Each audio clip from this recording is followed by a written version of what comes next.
ஆசை யாரை விடும்? அது அனைவரின் மனதிலும் வேரை விடும்.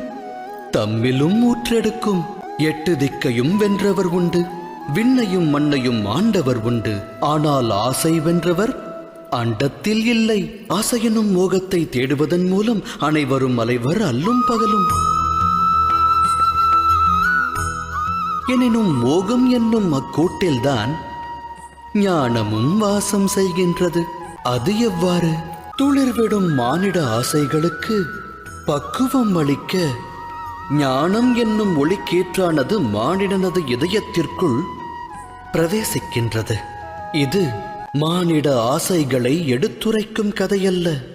இச்சை கொண்ட மனதால் ஒருவர் வாழ்வில் உயர்வு தாழ்வு அடைந்த கதையும் அல்ல. இக்கதையானது இச்சை என்னும் கர்ப்பத்திலிருந்து உதித்தெழுந்த ஞானக் கதை.